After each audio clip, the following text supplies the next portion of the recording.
You believe that if you aren't perfect, you aren't valuable. You're a high achiever, the person everyone looks up to, but secretly, you're terrified of making a single mistake. This is the story of the ultimate prison, the one you built for yourself with gold-plated bars. You've convinced yourself that these bars are a sign of your success, your ambition. But let's be honest, they're still bars. They keep you trapped in a cycle of stress, anxiety, and the constant nagging fear of being ordinary. You feel like you're running a marathon that never ends, and the finish line just keeps moving further away. Sound familiar? If it does, you're not alone. And today, we're going to talk about how to find the key to this gilded cage you've built. Let's dive right into the core of perfectionism, the all-or-nothing mindset. For a perfectionist, there's no middle ground. You either get a perfect score, or you've completely failed. Getting a 99% on a test doesn't feel like a win. It feels like a loss. You obsess over that missing 1%. Why couldn't I get it? What did I do wrong? This isn't about healthy ambition. It's a cognitive distortion.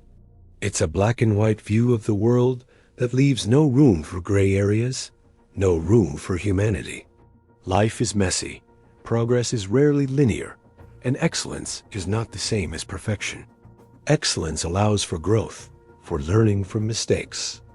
Perfection demands flawlessness from the start, and that's an impossible standard for any human being. This mindset turns every task, every project, every goal into a high-stakes gamble. Either you achieve absolute, flawless victory, or you face total, crushing defeat. There's no in-between, and living life on that kind of razor's edge is utterly exhausting. You celebrate your wins for a fleeting moment before the anxiety of the next perfect performance kicks in. It's a relentless cycle that robs you of the joy of the process. Now, let's talk about a behavior that might seem counterintuitive for a high achiever: procrastination. You want to be the best, so why would you put things off?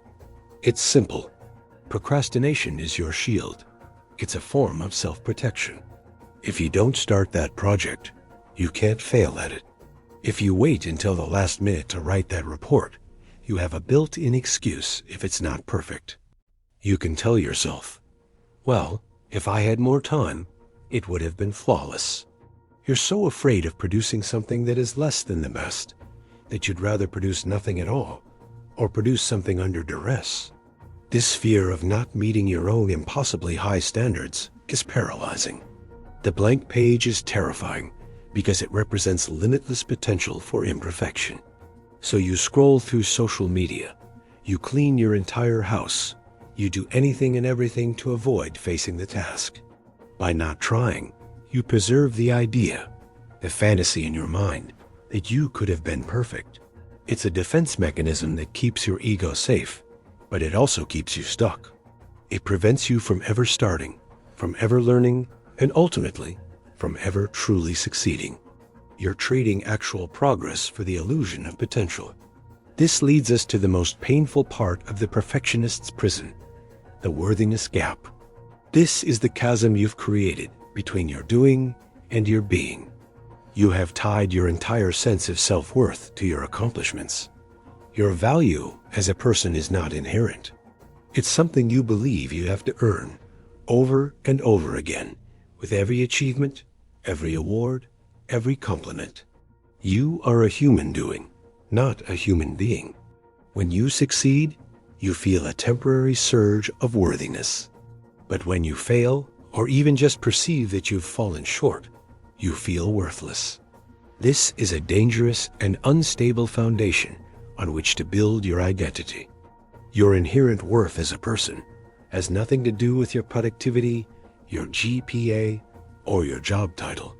You are valuable simply because you exist. Separating what you do from who you are is the most crucial step toward liberation. You need to internalize the belief that you are worthy of love and respect, even on the days you accomplish nothing. Your worth isn't on a performance-based contract. It's unconditional. Think about the people you love. Do you love them because of their achievements? Or do you love them for who they are, flaws and all? It's time to extend that same grace to yourself. So how do we break free? We embrace the grace of failing. This might sound terrifying, but it's the truth.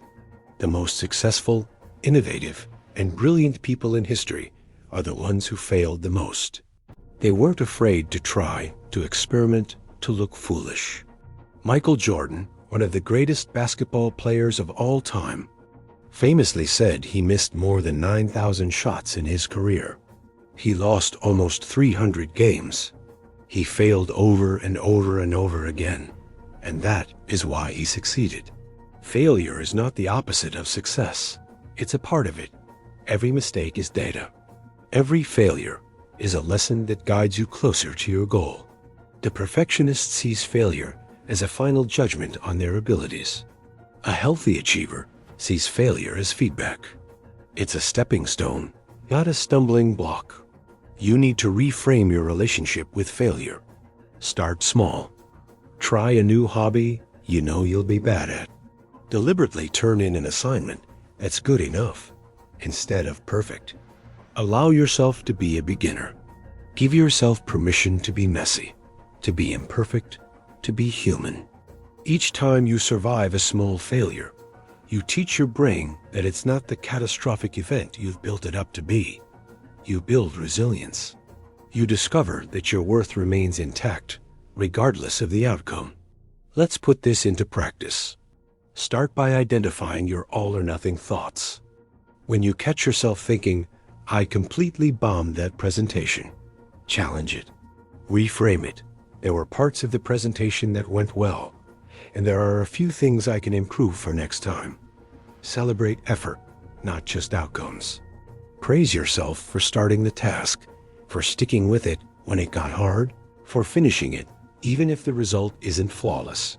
Next, tackle procrastination by using the 2-minute rule. Just work on that daunting task for 2 minutes. That's it.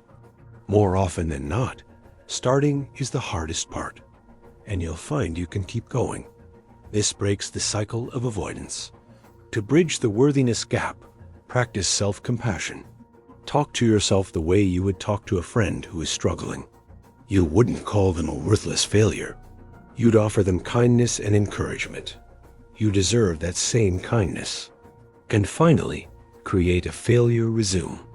Actively list your setbacks, mistakes, and rejections. Next to each one, write down what you learned from it.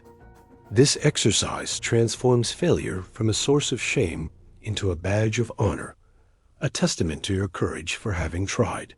Breaking free from the prison of perfectionism is not about lowering your standards. It's about setting realistic ones. It's about trading a rigid, brittle definition of success for a flexible, resilient one. It's about learning to enjoy the journey, not just fixating on the destination. It's about understanding that you are so much more than your achievements. You are a complex, growing, and inherently valuable person. The gold-plated bars of your prison might look impressive from the outside, but true freedom lies in the messy, beautiful, imperfect world beyond them. The key isn't out there somewhere. It's been in your hand the whole time. It's the courage to be gloriously, wonderfully, imperfectly human. Thank you so much for watching. If this resonated with you, please share your own experiences with perfectionism in the comments below. Let's support each other on this journey. Don't forget to like and subscribe for more content on living a more authentic and fulfilling life. We'll see you in the next one.